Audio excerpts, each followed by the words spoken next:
है एक ऐसे खतरनाक श्रापित घने जंगल से जहां चारों तरफ जहरीले सांप भरे पड़े हैं और वहीं पर क्रिम्सन नाम का एक विशाल एनाकोंडा रहता है। कहा जाता है कि जो भी उस एनाकोंडा के इलाके में कदम रखता वो कभी जिंदा नहीं लौटता।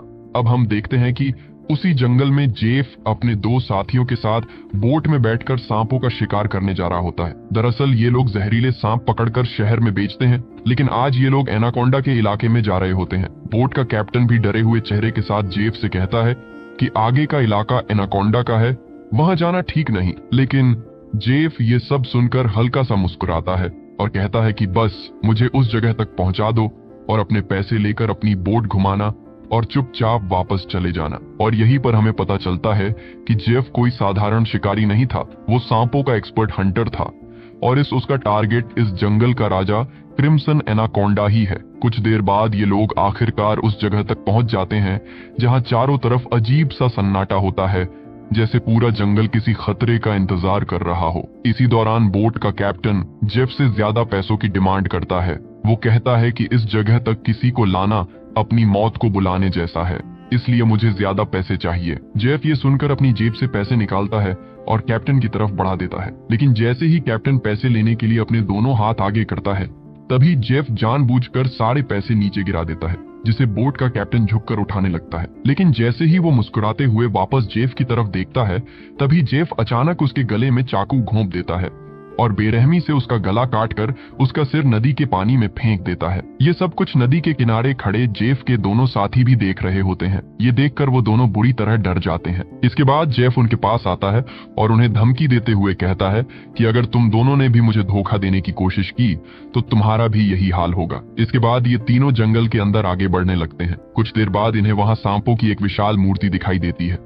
उसे देखकर जेफ समझ जाता है कि क्रिम्सन एनाकोंडा का यही इलाका है। दूसरी तरफ जेफ के दोनों साथियों को वहां काफी सारे जहरीले सांप मिल जाते हैं। ये देखकर वो खुश हो जाते हैं और जल्दी जल्दी उन सांपों को पकड़कर बैग में भरने लगते हैं, क्योंकि ब्लैक मार्केट में इन सांपों की काफी ज्यादा कीमत है। लेकिन जेफ का ध्यान इन छोटे सांपों पर नहीं होता, वो तो सिर्फ इस जंगल के सबसे खतरनाक शिकारी यानी क्रिम्सन एनाकोंडा को ढूंढ रहा होता है। कुछ देर बाद उनमें से एक आदमी सांपों से भरे बैग को लेकर अकेला वापस बोट की तरफ आता है, लेकिन तभी उसकी नजर पानी में खड़ी एक सरकटी लाश पर पड़ती है। वो देखकर दंग रह जाता है, क्योंकि वो लाश उसी आदमी की होती है जिसे जेफ ने कुछ देर पहले मारा था। लेकिन तभी वो लाश अचानक पानी के अंदर डूब जाती है और अगले ही पल पानी के नीचे से कोई विशाल चीज तेजी से उसकी तरफ बढ़ने लगती है। ये देखकर वो आदमी डर के मारे जंगल की तरफ भागने लगता है, लेकिन तभी बिजली जैसी रफ्तार से एक विशाल एनाकोंडा उस पर हमला कर देता है और उसे बुरी तरह जकड़ लेता है। वो विशाल एनाकोंडा उस आदमी की बॉडी पर लिपटकर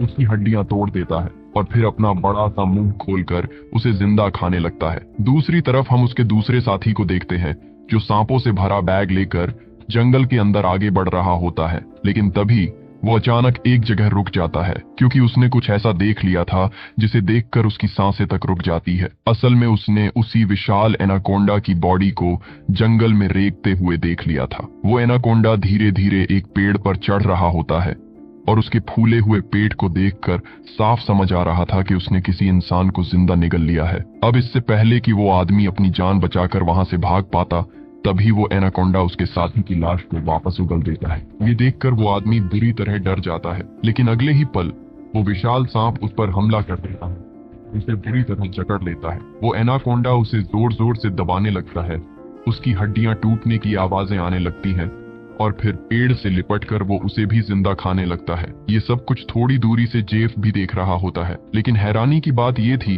कि अपने साथियों को मरता देखकर भी जेफ बिल्कुल नहीं डरता, बल्कि वो खुश हो रहा होता है। दरअसल जेफ यही चाहता था कि कोई उस एनाकोंडा का चारा बने, ताकि शिकार को खाते समय उसका ध्यान भटक जाए और उसी मौके पर वो उसे बेहोश करके पकड़ सके। इसके बाद जेफ अपनी शॉटगन निकालता है और एनाकोंडा को बेहोश करने ही वाला होता है, लेकिन तभी अचानक पूरे जंगल में जानवर और पक्षी जोर जोर से आवाजें निकालने लगते हैं। उन आवाजों को सुनते ही वो विशाल एनाकोंडा अपने शिकार को वहीं छोड़ देता है और तेजी से जंगल के अंदर चला जाता है। अब आखिर ऐसा क्या आने वाला था जिससे जंगल के सारे जानवर तक डर गए थे?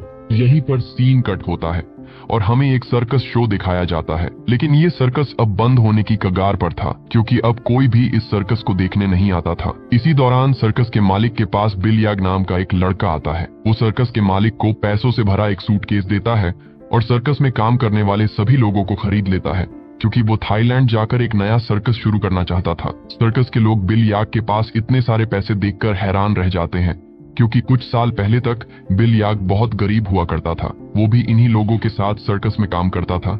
लेकिन अब अचानक वो इतना अमीर कैसे बन गया, ये बात किसी को समझ नहीं आ रही थी। अगली सुबह बिल याग सभी लोगों को बोट के जरिए थाईलैंड ले जाने का प्लान बनाता है, और क्योंकि उसने उन सबको खरीद लिया था, इसलिए मजबूरी में सभी उसकी बात मानकर बोट में बैठ जाते हैं। इसके बाद बोट का कैप्टन बोट को आगे बढ़ाने लगता है। रास्ते में बिल याग चुपके से बोट के बाथरूम में जाता है और किसी को कॉल करता है। कॉल पर वो सामने वाले से कहता है कि डिलीवरी तैयार है, जल्द ही मैं इन लोगों को लेकर तुम्हारे पास पहुंच जाऊंगा। बिल याग की ये बातें सुनकर साफ पता चल रहा था कि वो बोट पर मौजूद लोगों के साथ कुछ बहुत गलत करने वाला है। कुछ दूर आगे जाने के बाद ये लोग देखते हैं कि नदी का रास्ता पूरी तरह बंद पड़ा है। ये देखकर बोट का कैप्टन कहता है कि हम दूसरे रास्ते से जा सकते हैं, लेकिन उस रास्ते से थाईलैंड पहुंचने में काफी ज्यादा समय लगेगा। लेकिन बिल याग को ये बात बिल्कुल पसंद नहीं आती। वो गुस्से में कैप्टन को धमकी देते हुए कहता है कि चाहे कुछ भी हो जाए, हमें समय पर थाईलैंड पहुंचना ही होगा, क्योंकि वहां के शो के पैसे वो पहले ही एडवांस में ले चुका है। वो कहता है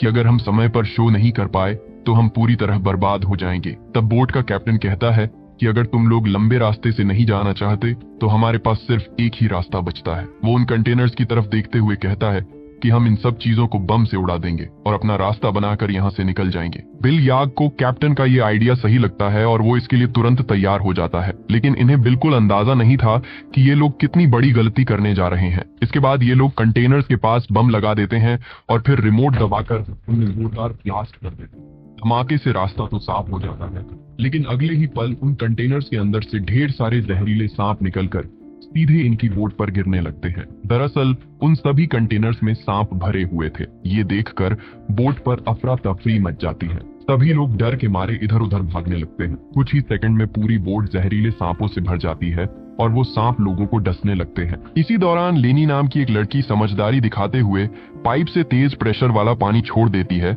जिससे उसके आसपास मौजूद सारे सांप सीधे बोट से नीचे पानी में गिर जाते हैं। दूसरी तरफ बिल याग डर के मारे बोट के बाथरूम में जाकर छिप जाता है, लेकिन तभी अचानक बाथरूम की छत टूट जाती है और ढेर सारे सांप उसके ऊपर गिरने लगते हैं। ये देखकर बिल याग बुरी तरह घबरा जाता है और अपनी जान बचाने के लिए सीधे नदी में कूद जाता है। वो किसी तरह तैरते हुए किनारे तक पहुंचता है, लेकिन तभी उसके सामने एक खतरनाक किंग कोबरा आ जाता है। अब इससे पहले कि वो किंग कोबरा बिल याग को काट पाता, तभी अचानक कोई आदमी सांप के ऊपर पैर रखकर उसे कुचल देता है और बिल याग की जान बचा लेता है। और ये आदमी कोई और नहीं बल्कि जेफ होता है।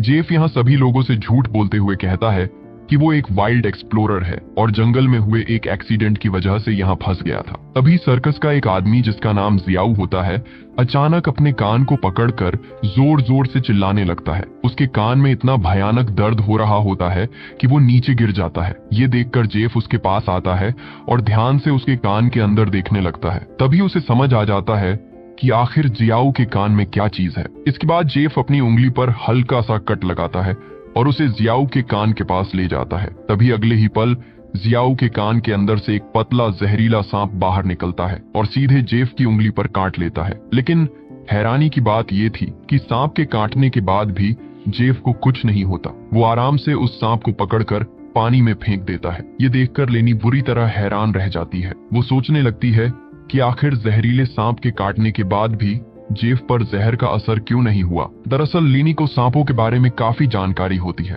वो जानती थी कि किसी इंसान को सांप के जहर से इम्यून बनने के लिए उसके शरीर में काफी ज्यादा मात्रा में जहर जाना पड़ता है, तभी जाकर उस पर जहर असर करना बंद करता है। लेनी ये सारी बात बिल याग को भी बताती है और कहती है कि उसे जेफ बिल्कुल ठीक आदमी नहीं लग रहा, लेकिन बिल याग उसकी बातों पर ज्यादा ध्यान नहीं देता। वो कहता है कि हमें जेफ का शुक्रिया अदा करना चाहिए, क्योंकि उसने मेरी और हमारे एक साथी की जान बचाई है। दूसरी तरफ जेफ बोट के कैप्टन से मिलता है। वो उसे ढेर सारे पैसे देता है और एक नक्शा दिखाकर कहता है कि अगर तुम मुझे इस जगह तक पहुंचा दो तो वहां पहुंचकर मैं तुम्हें और भी ज्यादा पैसे दूंगा। लेकिन जैसे ही कैप्टन उस जगह का नाम सुनता है वो तुरंत बंदूक निकालकर जेफ पर तान देता है। वो गुस्से में कहता है कि अगर दोबारा तुमने उस जगह पर जाने की बात की तो मैं तुम्हें गोली मार दूंगा। दरअसल कैप्टन भी उस जगह के बारे में जानता था जहां क्रिम्सन नाम का एक बेहद खतरनाक विशाल एनाकोंडा रहता था। ये सुनकर जेफ वहां से चला जाता है। दूसरी तरफ बोट का कैप्टन आराम से बैठकर मछलियां पकड़ने लगता है, लेकिन तभी अचानक उसकी फिशिंग रोड को नीचे से कोई जोर से खींचता है, जिसकी वजह से वो उसके हाथ से छूटकर नीचे गिर जाती है। अब कैप्टन उसे उठाने के लिए नीचे झुकता है, लेकिन तभी कोई उसे पानी के अंदर खींच लेता है। दरअसल कैप्टन को पानी में खींचने वाला कोई और नहीं बल्कि जेफ होता है। जेफ पानी के अंदर ही कैप्टन को मार देता है और फिर उसकी बॉडी को उस जंगल में मौजूद विशाल एनाकोंडा को बुलाने के लिए चारे की तरह इस्तेमाल करता है। कुछ देर बाद सभी लोग कैप्टन को ढूंढने लगते हैं, लेकिन वो उन्हें कहीं भी नहीं मिलता। ये देखकर लेनी को जेफ पर शक होने लगता है। वो जेफ से पूछती है कि कैप्टन कहाँ है, कहीं तुमने उसे मार तो नहीं दिया। लेकिन जेफ आराम से जवाब देता है कि उसे कैप्टन के बारे में कुछ नहीं पता। वो कहता है कि ये जंगल है, यहाँ इंसानों का गायब होना आम बात है। तभी अचानक पूरे जंगल में अजीब सा शोर गूंजने लगता है। सारे पक्षी और जानवर डरकर भागने लगते हैं। ये देखकर सभी लोगों की सांसें अटक जाती हैं। तभी अचानक उन्हें पानी के अंदर से कुछ अजीब सी हलचल सुनाई देती है। ये देखकर एक आदमी डरते हुए पूछता है कि आखिर ये आवाज कैसी है। लेकिन तभी जेफ मुस्कुराते हुए कहता है कि कुछ बड़ा आने वाला है। जेफ के चेहरे की खुशी देखकर साफ समझ आ रहा था कि वो इसी खतरे का इंतजार कर रहा था। तभी हम देखते हैं कि नदी की गहराई में एक विशाल एनाकोंडा तेजी से जेफ के लगाए हुए जाल की तरफ बढ़ रहा होता है और अगले ही पल जेफ की लगाई हुई फिशिंग रोड जोर जोर से नीचे की तरफ खींचने लगती है। अब जेफ उस एनाकोंडा को पकड़ने के लिए फिशिंग रोड को मजबूती से पकड़ने लगता है, लेकिन वो विशाल एनाकोंडा इतनी आसानी से जेफ के जाल में फंसने वाला नहीं था। तभी अगले ही पल वो विशाल एनाकोंडा पानी से बाहर आ जाता है। इसका आकार इतना बड़ा और डरावना होता है कि इसे देखकर बोट पर मौजूद सभी लोगों की सांसें अटक जाती हैं। इसी दौरान एनाकोंडा जेफ के हाथ में पकड़ी रस्सी को जोर से खींचता है और जेफ सीधे पानी में जा गिरता है। इसके बाद वो विशाल सांप जेफ को पानी के अंदर इधर उधर पटकने लगता है, लेकिन जेफ इतनी आसानी से हार मानने वाला नहीं था। वो किसी तरह तैरते हुए पास में मौजूद एक छोटी बोट पर चढ़ जाता है और एनाकोंडा के जाल की रस्सी उसी बोट से बांध देता है। अब जेफ हाथ में एक नुकीला हथियार लेकर एनाकोंडा पर हमला करने लगता है, लेकिन उसके वार से उस विशाल सांप पर ज्यादा असर नहीं होता। अगले ही पल वो एनाकोंडा जेफ को पकड़ लेता है और बोट के चारों तरफ लिपट कर उसे नीचे पानी में देता है। दूर खड़े सभी लोग ये देखकर डर जाते हैं। उन्हें लगता है कि जेफ अब मारा गया, लेकिन तभी अगले ही पल जेफ पीछे से तैरता हुआ वापस बोट पर आ जाता है। ये देखकर सभी लोग हैरान रह जाते हैं। अब जेफ फिर से पानी में उस एनाकोंडा को ढूंढने लगता है, लेकिन उसे बिल्कुल अंदाजा नहीं होता कि वो विशाल सांप अब पानी में नहीं बल्कि उसके पीछे बोट की छत पर मौजूद है। तभी वो एनाकोंडा सबके सामने अपने मुंह से कैप्टन की लाश को उगल देता है। ये देखकर बोट पर मौजूद सभी लोग बुरी तरह डर जाते हैं और अपनी जान बचाने के लिए इधर उधर भागने लगते हैं। इसी दौरान वो एनाकोंडा कमरे में बंद सर्कस के 2 लोगों पर हमला करने वाला होता है, लेकिन तभी पीछे से जेफ हाथ में नुकीला हथियार लेकर उस पर हमला कर देता है, जिससे वो विशाल एनाकोंडा और भी ज्यादा गुस्से में आ जाता है और अब वो सीधे जेफ की तरफ बढ़ने लगता है। लेकिन जेफ खुद को बचाते हुए उस एनाकोंडा से छिप जाता है, मगर वो विशाल सांप भी उसका पीछा नहीं छोड़ता और उसे ढूंढते हुए बोट के अंदर घुस जाता है। वही बोट के अंदर सर्कस के बाकी लोग भी डर के मारे अलग अलग जगह छिपे हुए होते हैं। लकीली वो एनाकोंडा बिल याग और डायना को देख नहीं पाता और उनके ऊपर से रेंगता हुआ खिड़की के रास्ते बाहर निकल जाता है। अब सभी लोग बोट के कोने कोने में छिपकर अपनी जान बचाने की कोशिश कर रहे होते हैं। इसी दौरान वो एनाकोंडा लोगों को ढूंढते हुए बाथरूम की तरफ पहुंचता है, जहां उसे एक बच्चा और जियाऊ दिखाई दे जाते हैं। उन्हें देखते ही वो तुरंत उन पर हमला कर देता है, लेकिन दोनों किसी तरह खुद को बचाकर वहां से भाग जाते हैं। तभी लेनी भी उनके पास पहुंच जाती है, लेकिन जैसे ही वो विशाल एनाकोंडा लेनी पर हमला करने वाला होता है, तभी जियाऊ समझदारी दिखाते हुए उसके सिर के सामने एक बड़ा मटका कर देता है और अगले ही पल एनाकोंडा का सिर उस मटके के अंदर फंस जाता है। अब वो विशाल सांप अपना सिर बाहर निकालने के लिए बुरी तरह तड़पने लगता है। इसी अफरा तफरी में वहां रखा केरोसिन ऑयल का गैलन नीचे गिर जाता है। दूसरी तरफ एनाकोंडा पूरी तरह बेकाबू होकर यहाँ वहां खुद को मारने लगता है और आखिर में वो अपना सिर जोर से बोट पर पटकता है, जिससे मटका टूट जाता है और उसका सिर बाहर निकल आता है। लेकिन आजाद होते ही पीछे से जेफ उसके गले में रस्सी का फदा डाल देता है। अब इससे पहले कि जेफ उस एनाकोंडा को पकड़ पाता, तभी नीचे फैले केरोसिन ऑयल में आग लग जाती है और देखते ही देखते आग पूरी बोट में फैलने लगती है। कुछ ही सेकंड बाद आग बोट में रखे बमों तक पहुंच जाती है और बोट में जोरदार ब्लास्ट होने लगते हैं। तभी अगले ही पल पूरी बोट में एक बहुत बड़ा धमाका होता है। ये देखकर बोट पर मौजूद सभी लोग अपनी जान बचाने के लिए नदी में कूद जाते हैं, लेकिन जेफ ने एनाकोंडा के गले में रस्सी बांधी हुई थी, जिस वजह से वो वहां से निकल नहीं पाता और आग में जलकर मर जाता है। दूसरी तरफ बाकी लोग किसी तरह तैरते हुए नदी के किनारे तक पहुंच जाते हैं। अपनी जलती हुई बोट को देखकर बिल याग रोने लगता है, क्योंकि अब वो लोग समय पर थाईलैंड नहीं पहुंच सकते थे। वही सर्कस के बाकी लोग बुरी तरह डरे हुए होते हैं, क्योंकि वो जंगल के बीचों बीच फंस चुके थे और अब उनके पास वापस जाने के लिए कोई बोट भी नहीं बची थी। लेकिन लेनी समझ चुकी थी कि इन सब के पीछे असली जिम्मेदार जेफ ही था। लेनी गुस्से में जेफ से कहती है कि उसने इन लोगों की बोट को एक जाल की तरह इस्तेमाल किया और अगर वो ऐसा नहीं करता तो ये सब लोग इतनी बड़ी मुसीबत में कभी नहीं फंसते। लेकिन जेफ उसकी बात सुनकर भी बिल्कुल नहीं डरता। वो कहता है कि क्या तुम लोगों को अंदाजा भी है कि उस एक विशाल एनाकोंडा की कीमत कितनी है? वो कहता है कि अगर तुम लोगों ने उसे पकड़ने में मेरा साथ दिया होता तो आज हम सब करोड़पति बन चुके होते। बस फिर क्या था। पैसों का नाम सुनते ही बिल याग की आंखें चमक उठती हैं। वो तुरंत थाईलैंड जाने का प्लान कैंसिल कर देता है और दौड़कर जेफ के पास आता है। बिल याग कहता है कि वो जेफ के साथ है और पूछता है कि आखिर उस एनाकोंडा को पकड़ने के लिए उन्हें क्या करना होगा। इसके बाद जेफ एक मैप निकालता है और सबको दिखाते हुए कहता है कि अगर तुम लोग मेरी मदद करोगे तो इस रास्ते से मैं तुम्हें एक दिन के अंदर थाईलैंड पहुंचा दूंगा। ये सुनकर बिल याग और बाकी लोग जेफ के साथ जाने के लिए तैयार हो जाते हैं, लेकिन लेनी को जेफ पर बिल्कुल भरोसा नहीं होता, इसलिए वो उसके साथ जाने से साफ मना कर देती है। तभी अचानक सर्कस टीम की एक लड़की की तबीयत बिगड़ने लगती है। जब बिल याग उसके कंधे को ध्यान से देखता है तब उन्हें पता चलता है कि उसे एक बेहद जहरीली मकड़ी ने काट लिया है, जिसके जहर से वो मर भी सकती थी। ये देखकर जेफ बाकी लोगों से कहता है कि उसके पास ऐसी दवाई है जो उस लड़की की जान बचा सकती है, लेकिन वो दवाई उसकी बोट में रखी हुई है और अगर वो लोग उस लड़की को बचाना चाहते हैं तो उन्हें उसे उसकी बोट तक पहुंचाना होगा। अब लड़की की जान बचाने के लिए ना चाहते हुए भी लेनी जेफ के साथ जाने के लिए तैयार हो जाती है। इसके बाद सभी लोग जंगल के अंदर सफर शुरू कर देते हैं। कई घंटों तक चलते रहने के बाद जब एक आदमी नदी का पानी पीने लगता है तभी जेफ उसे रोक देता है। जेफ सभी लोगों से कहता है कि इस नदी का पानी भूलकर भी मत पीना। वो बताता है कि इस पानी में ऐसे खतरनाक कीड़े रहते हैं जो पानी पीते समय इंसान के शरीर के अंदर चले जाते हैं और फिर वो कीड़े इंसान के अंदर ऐसी प्यास पैदा करते हैं कि वो पानी पीते पीते खुद को नदी में डुबाकर मार देता है। रास्ते में चलते चलते इन लोगों को भूख लगने लगती है। तब जेफ पास पड़े पत्थरों के बीच से एक सांप पकड़ लेता है। इसके बाद वो उस सांप का जहर निकालता है और फिर ये लोग उसे पकाकर खा लेते हैं। किसी तरह खाना खाने के बाद ये लोग दोबारा अपने सफर पर निकल पड़ते हैं। कुछ देर बाद रात हो जाती है और रात में ये लोग पहाड़ की एक सुरंग के अंदर रुक जाते हैं। वहां सभी लोग आग जलाकर आराम करने लगते हैं, जबकि दूसरी तरफ जेफ अकेला बैठा अपने मैप पर बने विशाल एनाकोंडा को देख रहा होता है। तभी उसे वो समय याद आने लगता है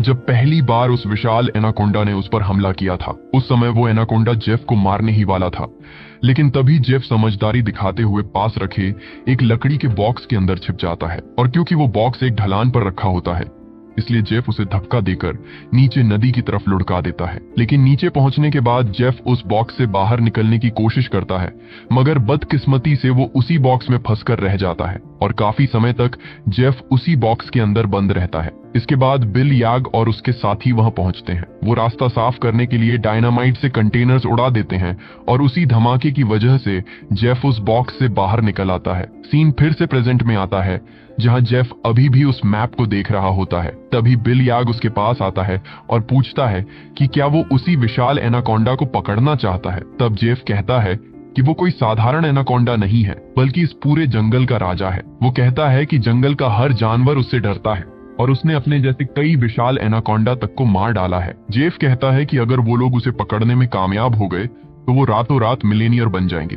बस फिर क्या था। पैसों का नाम सुनते ही बिल याग तुरंत कहता है कि वो भी उस एनाकोंडा को पकड़ने में उसका पूरा साथ देगा। इसके बाद काफी रात हो जाती है और सभी लोग सो जाते हैं, लेकिन तभी सर्कस टीम के एक आदमी की अचानक किसी अजीब सी आवाज से आंख खुल जाती है। वो उठकर देखता है कि उसका भाई वहां मौजूद नहीं है। इसके बाद वो उसे ढूंढते हुए सुरंग से बाहर निकलता है और नदी के पास पहुंच जाता है, लेकिन वहां पहुंचते ही वो जो देखता है उसे देखकर उसके होश उड़ जाते हैं। दरअसल उसका भाई खुद को नदी के पानी में डुबाने की कोशिश कर रहा होता है। वो आदमी तुरंत उसे रोकने की कोशिश करता है, लेकिन उसका भाई उसकी एक भी बात नहीं सुनता। तभी उसकी नजर अपने भाई की नाक पर पड़ती है, जहां से अजीब से कीड़े बाहर निकल रहे होते हैं। ये देखकर वो समझ जाता है कि उसके भाई ने नदी का पानी पी लिया था और जेफ ने इन्हें पहले ही बताया था कि इस पानी के अंदर मौजूद कीड़े इंसान के शरीर में जाकर उसे ऐसी प्यास देते हैं कि वो खुद को पानी में डुबाने पर मजबूर हो जाता है। और अगले ही पल ठीक ऐसा ही होता है, उसका भाई खुद को पानी में डुबाकर मर जाता है। अपने भाई की मौत देखकर वो आदमी बुरी तरह टूट जाता है और रोते हुए वापस सुरंग के अंदर चला जाता है। अगली सुबह सभी लोग फिर से अपने सफर पर निकल पड़ते हैं। कई घंटों तक चलने के बाद आखिरकार ये लोग एक नदी तक पहुंच जाते हैं, लेकिन अब अपनी मंजिल तक पहुंचने के लिए इन्हें उसी नदी के अंदर से पैदल होकर गुजरना पड़ता। शुरुआत में सभी लोग नदी में उतरने से डर रहे होते हैं, लेकिन कोई दूसरा रास्ता ना होने की वजह से मजबूरी में वो नदी के अंदर उतर जाते हैं। थोड़ा आगे जाने के बाद अचानक एक लड़का नीचे की तरफ इशारा करता है और तभी हम देखते हैं कि इन लोगों को विशाल एनाकोंडा ने चारों तरफ से घेर लिया था। इसी दौरान उनका वही साथी जिसका भाई पिछली रात मरा था, डर के मारे सबसे पीछे चल रहा होता है, लेकिन तभी पीछे से एक विशाल एनाकोंडा उस पर हमला कर देता है और उसे बुरी तरह जकड़ लेता है। ये देखकर लेनी उसे बचाने के लिए आगे बढ़ती है, लेकिन तब तक बहुत देर हो चुकी होती है, क्योंकि उस एनाकोंडा ने उसकी हड्डियां तोड़ दी होती है और अगले ही पल वो उसे पानी के अंदर खींच ले जाता है। ये देखकर बाकी सभी लोग अपनी जान बचाने के लिए नदी में तेजी से आगे भागने लगते हैं। कुछ देर बाद आखिरकार ये सभी लोग जेफ की बोट तक पहुंच जाते हैं, जहां जेफ अपने वादे के मुताबिक उस लड़की को एंटीडोट दे देता है जिसे जहरीली मकड़ी ने काटा था। अब यहाँ से थाईलैंड की जमीन भी ज्यादा दूर नहीं थी, इसलिए सभी लोग वहां से निकलने की तैयारी करने लगते हैं, लेकिन तभी जेफ उन्हें रोक देता है। दरअसल जेफ इन सभी लोगों को यहाँ तक इसलिए लाया था ताकि वो इन्हें उस विशाल एनाकोंडा के लिए चारे की तरह इस्तेमाल कर सके। जेफ उन सभी लोगों से कहता है कि उसने अपना वादा पूरा कर दिया है और सबको सही सलामत यहाँ तक ले आया है, लेकिन अब उनकी बारी है और अब उन्हें भी उसका साथ देना होगा। तभी वो छोटा बच्चा जेफ से कहता है कि अगर उसकी मदद उस विशाल एनाकोंडा को पकड़ने से जुड़ी है तो वो लोग उसकी कोई मदद नहीं करेंगे। ये सुनते ही जेफ तुरंत अपनी बंदूक निकाल लेता है और दूसरी तरफ बिल याग भी चाकू निकालकर उसका साथ देने लगता है। बिल याग बाकी लोगों से कहता है कि जेफ जो भी कह रहा है उन्हें उसकी बात माननी होगी, लेकिन लेनी गुस्से में कहती है कि क्या वो लोग पागल हो गए हैं, उस विशाल एनाकोंडा को पकड़ना नामुमकिन है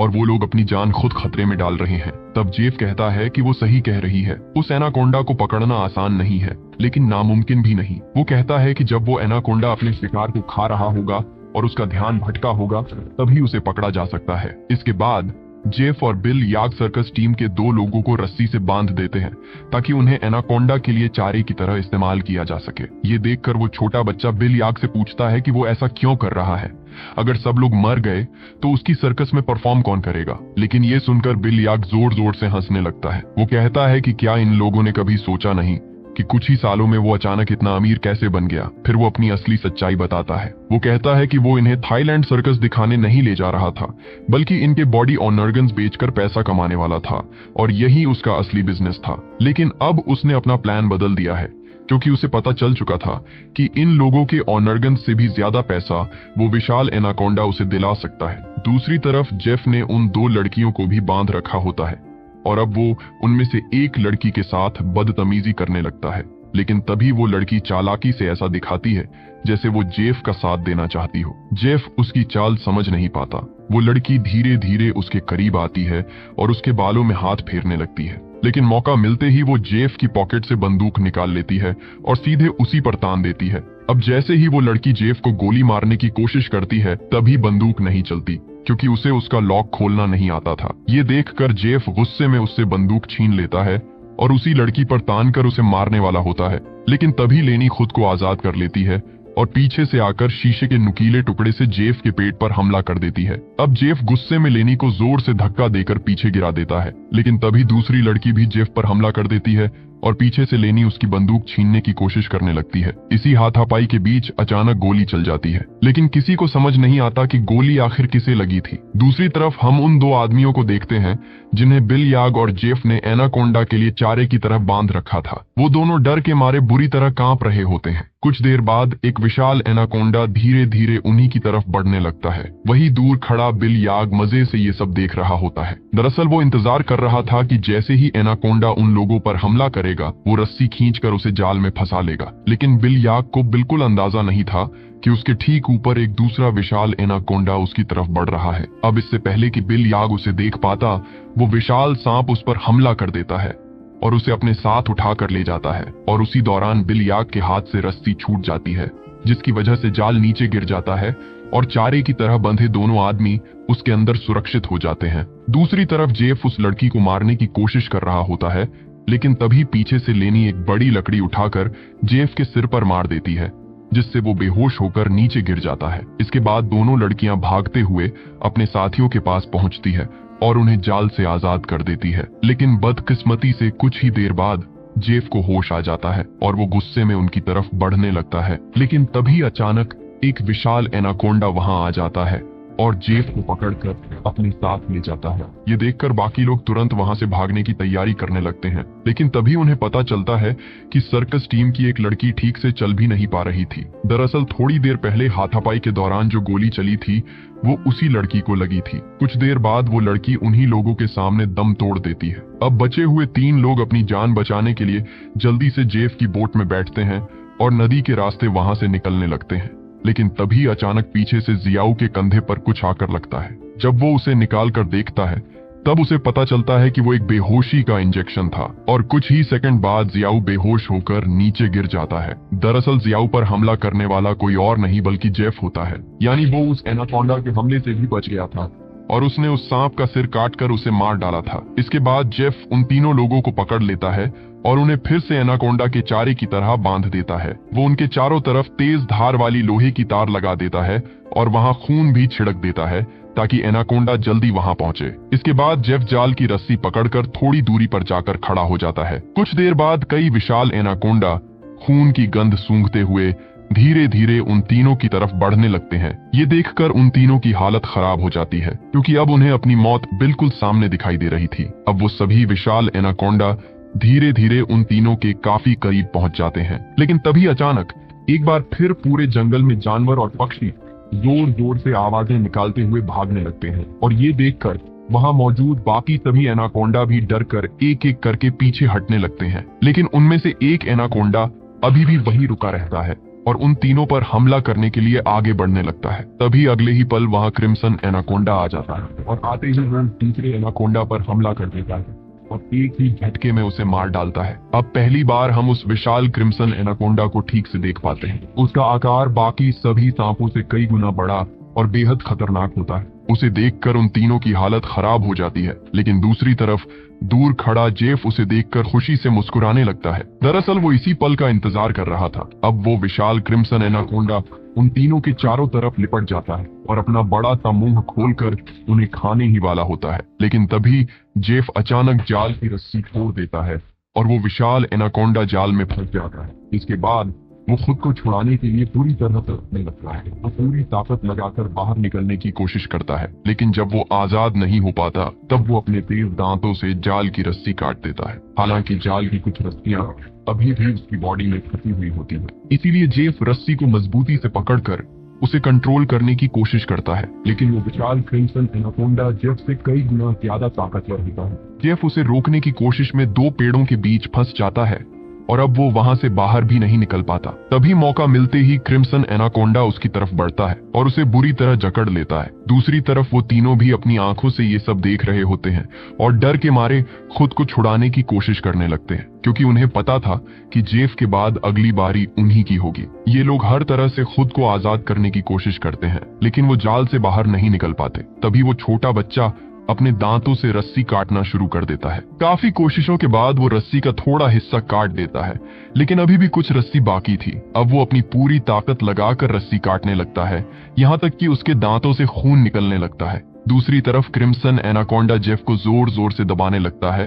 और उसकी हड्डियां तोड़ देता है। इसके बाद वो विशाल सांप जेफ को भी जिंदा निकल जाता है। इसी दौरान वो छोटा बच्चा आखिरकार रस्सी तोड़ने में कामयाब हो जाता है और बाकी दोनों को भी आजाद कर देता है। इसके बाद ये तीनों तेजी से नदी की तरफ भागने लगते हैं, लेकिन जेफ को खाने के बाद अब वो विशाल क्रिम्सन एनाकोंडा इनके पीछे पड़ चुका था। वो दोनों डर के मारे एक पेड़ के पीछे छिप जाते हैं, जबकि वो छोटा बच्चा पास पड़े एक लकड़ी के बॉक्स के अंदर जाकर छिप जाता है। लेकिन तभी वो विशाल क्रिम्सन एनाकोंडा उसे देख लेता है और धीरे धीरे उसकी तरफ बढ़ने लगता है। ये देखकर बच्चा पूरी ताकत लगाकर उस बॉक्स से बाहर निकलने की कोशिश करता है, लेकिन दूसरी तरफ का दरवाजा बंद होता है। अब वो जोर जोर से चिल्लाकर जियाऊ और लेनी को मदद के लिए बुलाने लगता है। दूसरी तरफ क्रिम्सन एनाकोंडा भी अब धीरे धीरे उसके काफी करीब पहुंच चुका था। अब इससे पहले कि वो विशाल सांप उस बच्चे को मार पाता, तभी बाहर से जियाऊ जोर से कंटेनर का दरवाजा तोड़ देता है और बच्चे को बाहर निकालकर उसकी जान बचा लेता है। इसके बाद ये तीनों फिर से अपनी जान बचाने के लिए वहां से भागने लगते हैं,